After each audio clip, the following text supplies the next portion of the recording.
Namaskar everyone. In this video we will be talking about the paradigms of governance.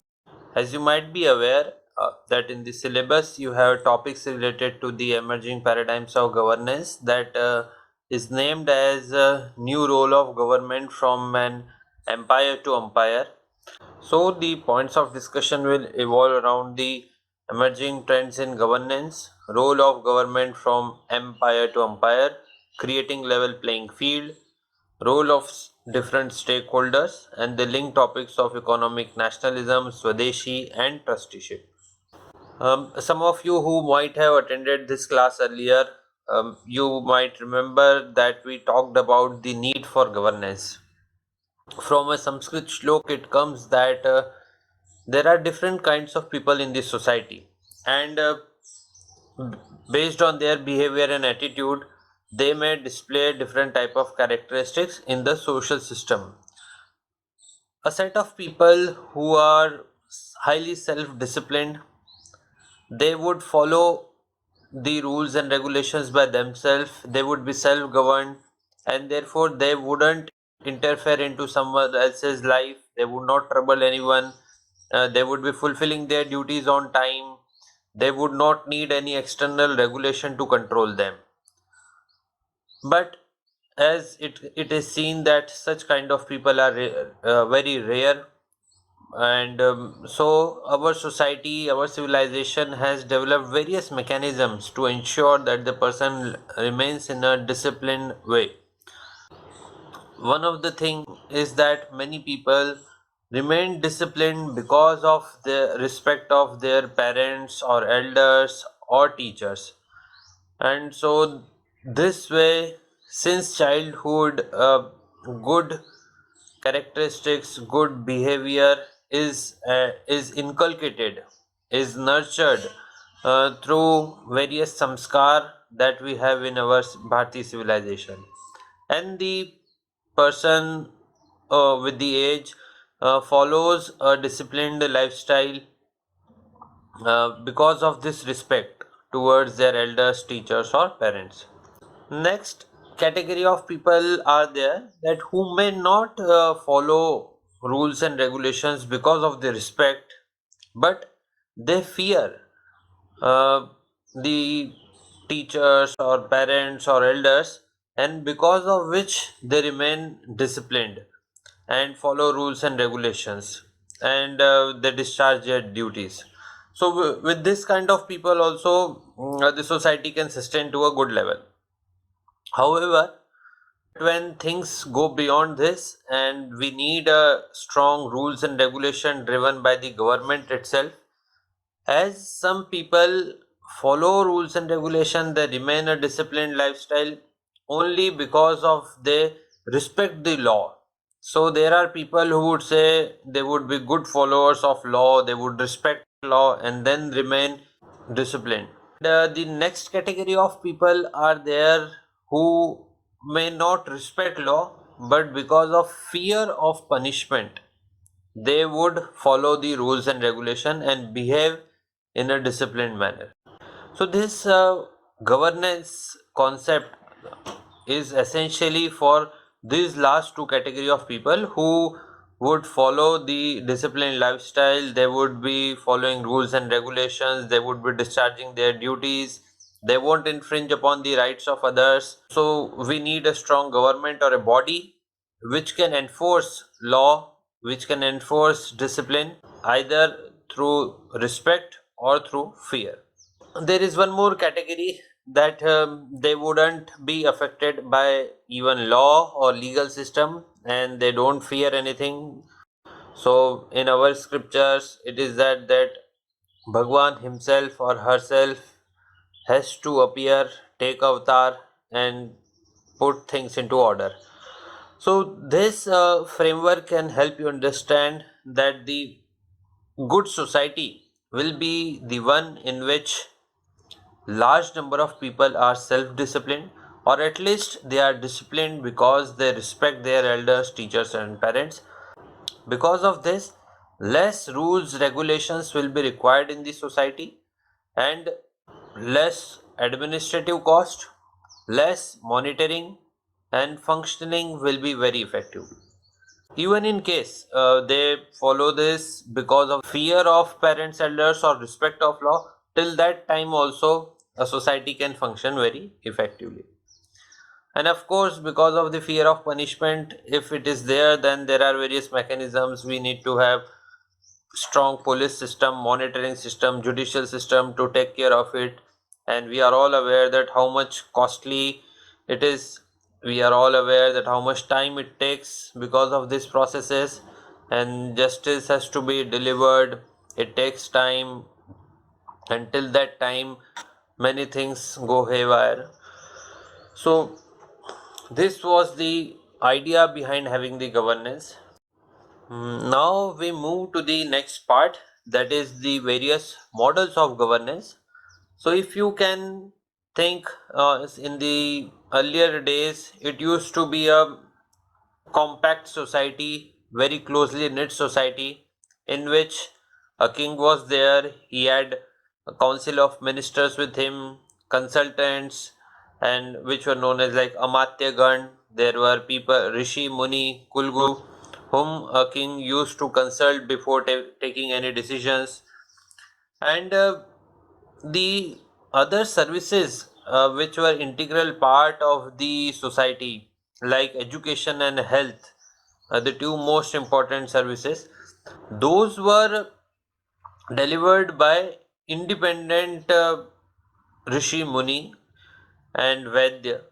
And most important feature of the Bharati civilization was that there was no fee for education. The Vaidyaraj, they didn't charge anything for curing people, and these two were the important features of the public services. Apart from this, there were autonomous business houses and who used to trade various products related to uh, demand of the people, which may be into the need category, which may be into the wants category, and which may be used to be in desires category. The government had not too much control over the businesses, neither left it completely independent. So government was sort of a regulator. It did not interfere too much, but it also did not let business houses grow on their whims and fancies. There were concepts of minimum support price, maximum retail price, the rules and regulations under which businesses can be done. All these topics you have studied in depth in the chapters of Mahabharat, chapter on managerial lessons from Manu Smriti, management lessons from Kautilya's Arthashastra. So, in case you wish to read all these things in detail, you can refer those sections and to get a fair idea. Here I have just briefly talked about it because we will be discussing various forms of governance. This time, this model of governance continued for a long time, and not only in India but across the world, similar model was adopted. If the king was unrighteous and there was misgovernance or absence of good governance, then the intervention was expected from the ministers. If the ministers failed to deliver this, there were kings or the righteous kings in nearby areas or nearby kingdoms who used to take care of it. In case they are also not able to deliver, then the rishis and munis intervened. In case they were also not able to do, then we had the concept of avatar of Bhagwan. So this way the system was kept in check, although it took some time to restore in case of such cases. For example, you might remember that during the time of Chanakya, the Dhananand, who was not a virtuous king, and Chanakya played his role to establish good governance with the help of Chandragupta Maurya. So this was a very prominent example in our history, that how this good governance was established with the help of external intervention also. Another thing that happened in India and even in the different parts of the world, was the origin of East India Company. A company, a business entity, expanded its functioning to a large extent that it started overshadowing the work of government.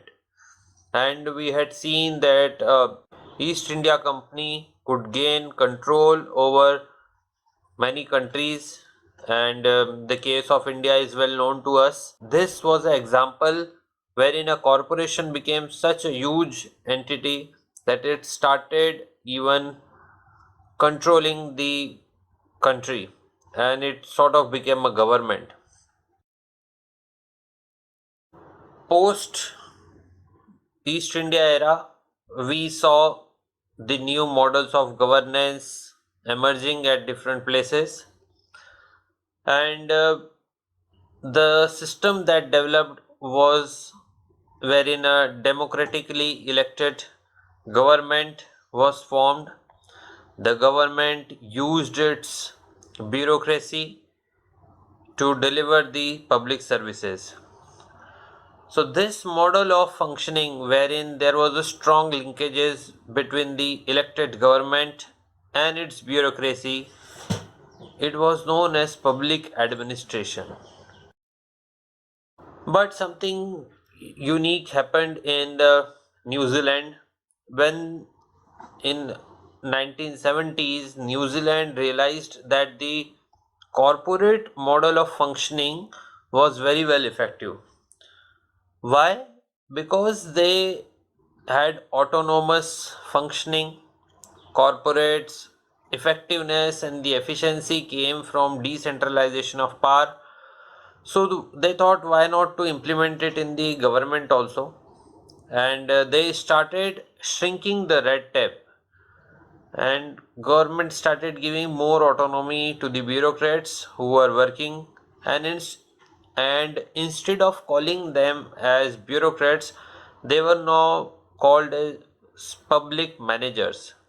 So this infusion of managerial approach into the governance of a country, the era was marked by new reforms being implemented, changes in public systems, public delivery system, role of slightly autonomous public managers who were initially bound by the rules of government were now given some autonomy to function, and things started to improve.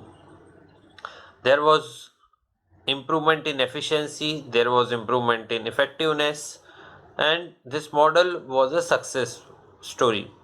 Then this model's success reached to the Britain, where Margaret Thatcher, and in USA Ronald Reagan, they also started implementing it, and huge success was sought in the early days of this model, and worldwide many started adopting it. Enthusiastic by this success, further decentralization of processes, further autonomy was executed, and the role of non-government organizations, civil society, corporates, social enterprises in delivering the public services increased. This model was named as public governance, in which there is further decentralization, there is integration of processes, there is more collaboration, there is more autonomy, and there is more adaptation to new processes. And in 1990s, one of an interesting book came that was authored by Osborne and Gabler. It was known as Reinventing the Government. Briefly talking about this transition from public administration to public management and then to public governance is about new role of government from an empire to umpire. Why? Because the government in its empire mode, that is when there is a strong linkages between the government and the bureaucracy, The government controls a lot amount of functions or the public services. But in the public governance mode, government is more of an regulator. So if we take examples of a different sector, say telecom. So initially we had Department of Telecom, but now we have TRAI, this is Telecom Regulatory Authority of India. You might remember that if someone had to avail telephonic services in 80s and 90s, there was only one option, that was Government of India's public telephone system, that was controlled by Department of Telecom and BSNL in its original form. But when we had privatization, so there was a Telecom Regulatory Authority of India formed, and now today one can have Airtel, Vodafone, Reliance, any telephonic services which one wants. And all these companies are regulated by the rules and regulations of Telecom Regulatory Authority of India. So we can see a transition from control orientation of government to a regulatory orientation of government. Next example can be of the aviation sector, in which earlier used to be Air India or Indian Airlines, and now we have Directorate General of Civil Aviation, which is a regulatory authority. So initial days there was only option to travel by Air India or Indian Airlines, but now we have Indigo, SpiceJet, Air Vistara, etc. Similar cases are there in the banking sector, wherein we had only public sector undertaking banks, nationalized banks. Now we have various options, various private sector banks also, and all these are controlled by government regulator, that is Reserve Bank of India. Similar cases are there in the health, education sector and many other services which are delivered to the citizen. So this transition from empire to empire is also about the changing role of government from a control oriented system to a regulatory oriented system. So this was in a brief about the new role of government from an empire to empire. Now the next topic, that is about the creating level playing field. So in this new role, government, as we see that it has become more of an empire to empire. So what does government do? So it allows the private players, other players, to play a role in delivering the citizen services. The government ensures that there is a level playing field for various competitors to deliver these services. It provides the equal opportunity for all the competitors to deliver the public services. This helps in improving the quality of service also at an optimal cost. So the government in its new role creates this level playing field and sort of a umpire in any sports or a game that is being conducted, and it ensures that there are proper regulations being followed. Now there are some catchphrases of this changing role of government. These are minimum government, maximum governance, a government which is steering rather than rowing, a government which injects competition into the service delivery, a government which is empowering rather than serving, a government that funds outcomes and not the inputs, a government which is earning rather than spending, and one of the most important is by Henry David Thoreau, which he said in 1845, that government is best which governs the least. What this phrase signify is the concept that we were discussing at the start of this lecture. Large number of self-disciplined people in the society will ensure that the government need not have strong rules and regulations, but people are self-disciplined and they follow their rules and regulations, and discharge their duties very effectively. Now, coming to the linked topics that are about the economic nationalism, trusteeship, and Swadeshi. So, as you might have seen that in the pre-independence era, the British made Indian economy suffer by economically weakening the self-reliant capabilities of Indian businessmen. So, freedom fighters of Bharat at that time initiated a process of freeing the country from the British economic clutches too. And with that purpose, Swadeshi movement was started. People started boycotting the Videshi or the foreign made products, and they started indigenous businesses. They started indigenous purchase and buying Indian made products only. Khadi was one of the example, so that the economic dependence on British could be reduced.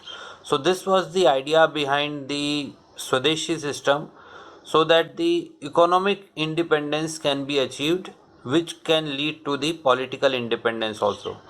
So this economic nationalism is a concept in which the people of that country prefer buying goods and services from their own country, so that the economy is not dependent upon the other countries and the country is self-sufficient and self-reliant. As you might be aware that the role is being played by various organizations apart from government. There are civil society, there are social enterprises, there are corporations.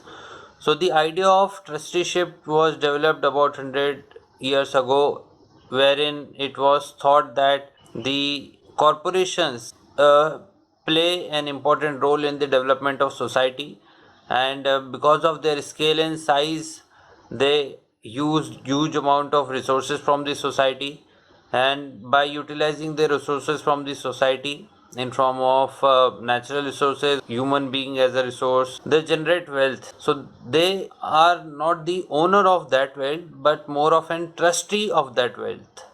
So this idea of trusteeship came in, and you might be knowing that one of the prominent organizations of India, that is Tata Group. Most of the activities that the Tatas do are through their trust. So it is the Tata Trust which plays an important role in business functioning of the Tata Group, and they do various activities which are related to the development of nation, be it education or health and other sectors. And similarly, organizations which were set up in that time, like Godrej, Bajaj, have contributed significantly to the development of the nation. So, this was in brief about the different paradigms of governance, and hope you could get some lesson out of it. And if you have any query, feel free to email at ankurjoshi@banasthali.in. Namaskar.